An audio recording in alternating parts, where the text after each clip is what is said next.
Words cannot describe what I just witnessed tonight. When I live streamed this game, I was expecting it to be competitive and to come down to the wire, but I was not expecting this. This was a historical game that will not be forgotten. I cannot believe what I witnessed. First off, congratulations to the Jacksonville Jaguars for pulling off this epic comeback, the third largest comeback in NFL history. You just pulled that off tonight. Down 27-0 at home in the playoffs. You found a way to win. You had 5 turnovers in the first half. You didn't let that derail you. You found a way to win. Trevor Lawrence is the first quarterback in NFL history to throw 4 touchdowns, 4 interceptions, and win a playoff game. The young man has won his first ever playoff game, and it's going to be in a fashion he and his team will never forget. Doug Peterson coached a hell of a second half here.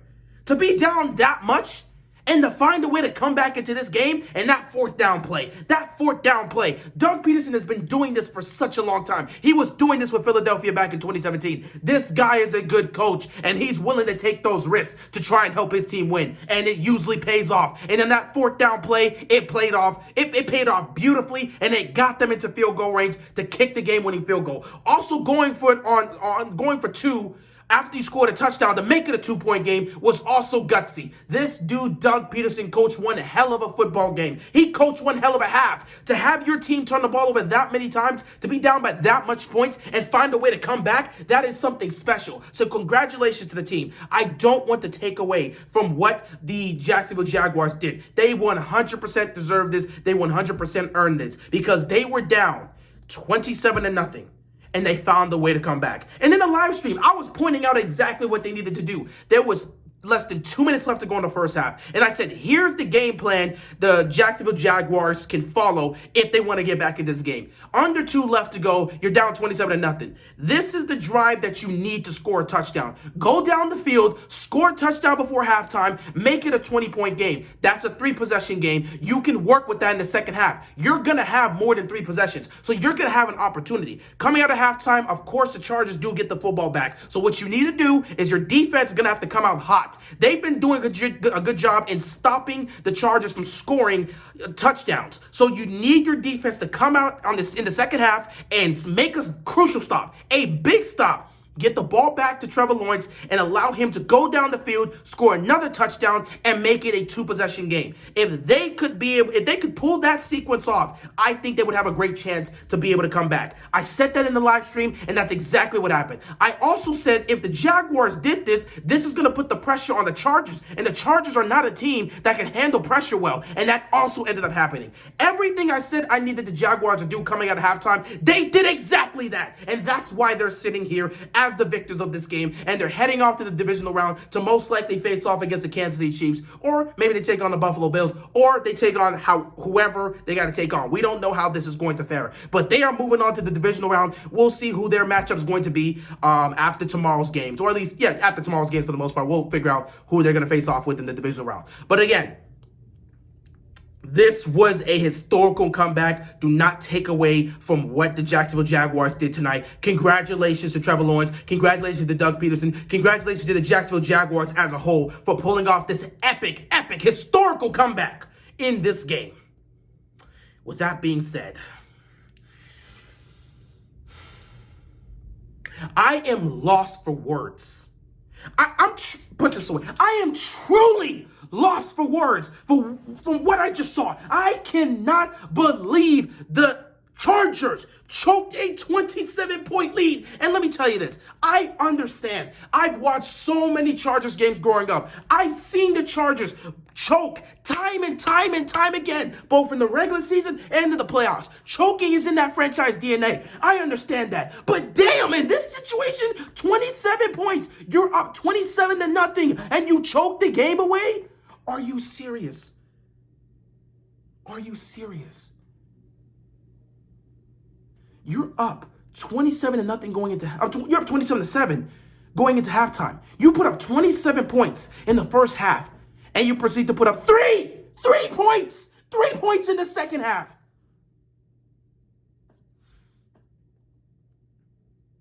The Chargers defense, I don't know what happened to the Chargers defense. They unraveled as the game went on.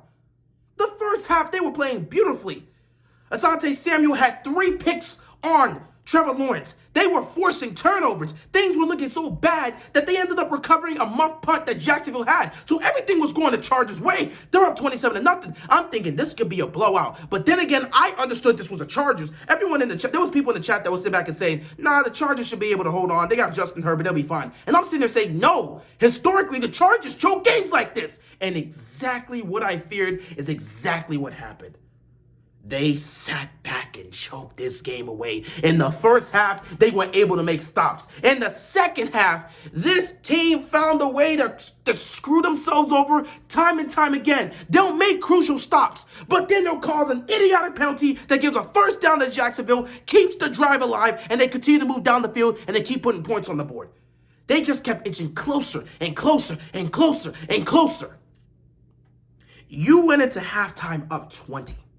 You went into the fourth quarter up 10, and you lose this game by 2 points. Not even by 2 points, by 1 point. You lost this game by 1 point, 31-30. Brandon Staley, you have been a very, very poor coach this season. We've seen it. You have not been a good coach throughout the season. Despite not being a good coach, making poor decisions consistently, turning Justin Herbert into a check-down machine, despite all of that, your team made the playoffs. You were fighting for your job. And in the biggest moment, on the biggest stage, you coach a team that chokes a 27-point lead. Where were the adjustments? Where were the adjustments when Jacksonville was starting to make this comeback? Where were the adjustments defensively to make the stop? Where was the discipline in the second half? Where were the adjustments offensively? You guys got this lead and got complacent, conservative throughout the second half. You're not even taking shots down the field. You're being conservative. You're just letting Jacksonville get back in this game. Oh my God, I can't believe what I just watched. Like, I'm truly lost for words here. Brandon Staley, you need to go. The Chargers need to fire this man. Not tomorrow, not next week. He needs to be fired now, tonight. Matter of fact, don't let this dude go back into the locker room. Do not let him go back into the locker room to address those players. I need somebody. I don't know if the GM was there or whatever. Somebody needs to go grab Staley and tell him you're not getting back in that locker room. You're also not getting on the flight back home. You can buy your own ticket. You don't deserve to come back. You're fired. Somebody needs to fire this dude. You've been poorly coaching this team throughout the entire season. Everybody understood that if you lose this game, you're probably going to lose your job, especially with Sean Payton out there. With Sean Payton out there, there's a high chance that this organization was going to move on from you if the season ended in a disappointing fashion. And you decided to go out there and end the season on the most grandest of disappointing fashions. Your team's up 27-0. You're up 27-0. And you proceed to blow that lead.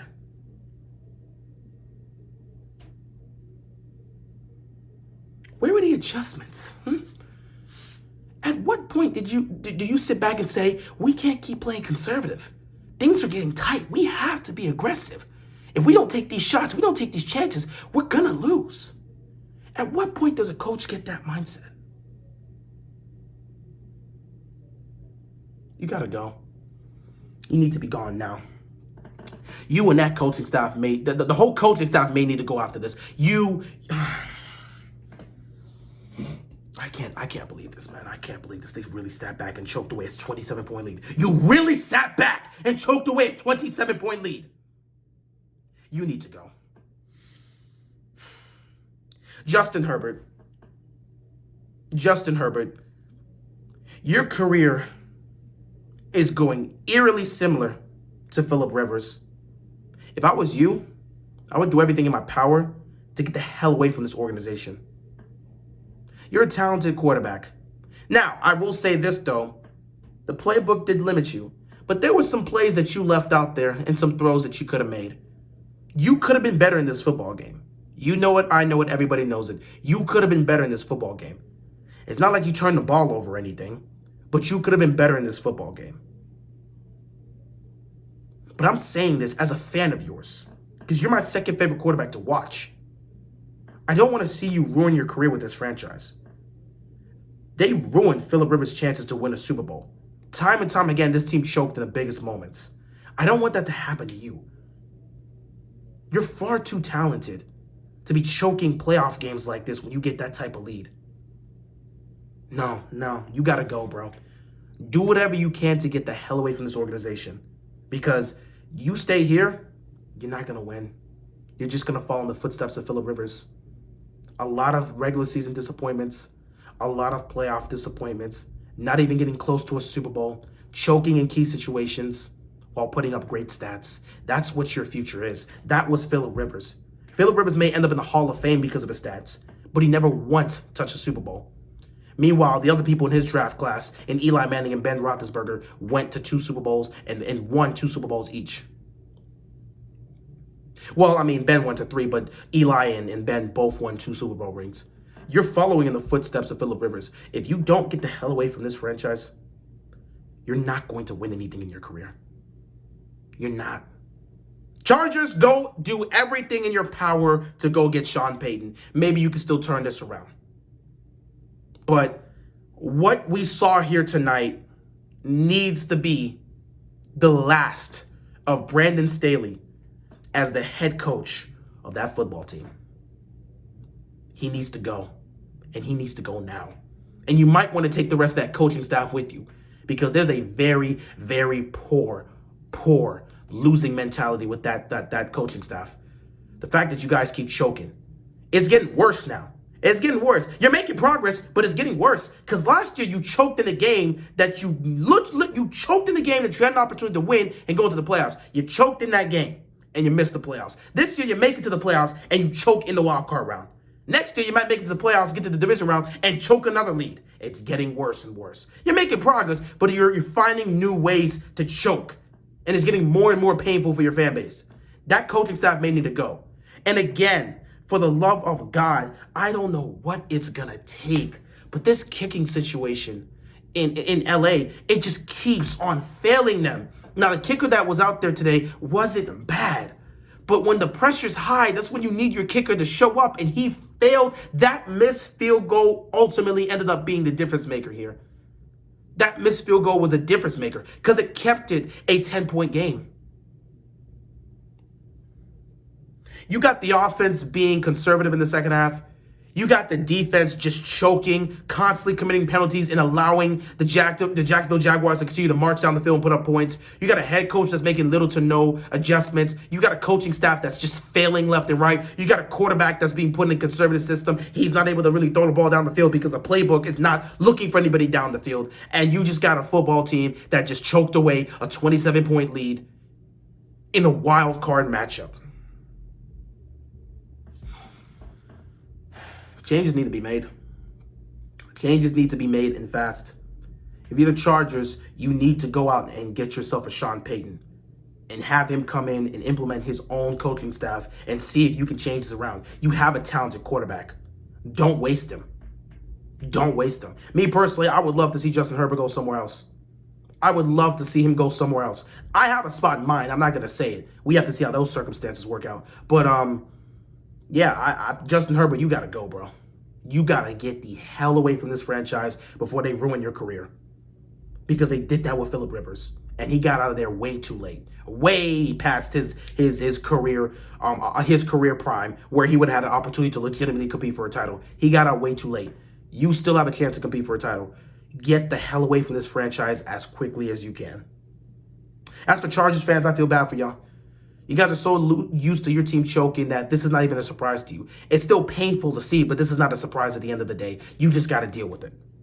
As for Jaguar fans, you got to be ecstatic. no matter what happens next week, your team just won a playoff game for the first time since 2017, and you won at home in front of your fans. The next two games are going to have to be on the road, depending on the circumstances. So, to go from what you guys were early in the season, a team that looked like they were heading towards the lottery, to winning the division, to now winning a playoff game for the first time since 2017. Things are looking up for you. Things are looking very bright. In a game like this, where your team turns the ball over 5 times, to fight back in this game and find a way to win, that shows some really great adversity. And hopefully that's the type of momentum this team can take with them into the divisional round. Maybe this could be the team to go on a run. Last year, we saw Cincinnati go on a run. Maybe it's Jacksonville's time to go on a run. And Trevor Lawrence, we know he's a proven winner from his time in college. If he can clean up if him and the offense can clean up the mistakes they had in this first half, they're going to be fine because they were rolling in the second half. This could be a dangerous team if they match up with a team like Kansas City. That could be a very interesting matchup. I'm very interested in seeing how this is going to go moving forward. Anyway, I'm going to end it here. Final thoughts. Jacksonville pulled off a historical comeback. Give credit to Trevor Lawrence for bouncing back in the second half. Give credit to that offense for bouncing back in the second half. Give credit to that defense for making key stops in key situations. Give credit to Doug Peterson for coaching a hell of a second half of a football game here. And give credit to that team overall for being able to not only turn their season around, but win the division and win a playoff game for the first time since 2017. Congrats to them. As for the Chargers, just get the hell out. Just get the hell out. So many things need to change. Brandon Staley needs to go. This coaching staff needs to be refined. You need to go get Sean Payton. And Justin Herbert, I personally feel you need to really reevaluate your your future with the Chargers. I don't know if you want to sign here long terms. You might want to reevaluate that. Anyway, that is all I've got to say. That pretty much ends day 1 of the playoff game. I didn't actually get to make a recap video of Seattle. I was busy at the time. So congrats to the San Francisco 49ers for beating the Seattle Seahawks. I expected that to happen. It was a blowout like I believed it was going to be. I didn't think it would be that bad of a blowout, but I said the Niners were going to win that. They were going to win that with ease, or at least win that handily, and they did. So congrats to the Niners. So Niners win their matchup. Jaguars win this matchup. I cannot wait for tomorrow. Maybe we see some upsets. We're going to start off with the Bills and the Dolphins. Then we got the Vikings and the Giants. And we're going to end it off with Sunday Night Football, AFC North, Ravens flock time, Ravens versus Bengals to see who's going to go on to the divisional round. If Baltimore wins, they head up to Kansas City. If Cincinnati wins, they're heading to Buffalo. We'll see what happens. Tomorrow should be crazy, but man, what a hell of a game we saw here tonight. Historical game. Anyway, with that being said, that's all I've got, and I'm out of here, man. Peace.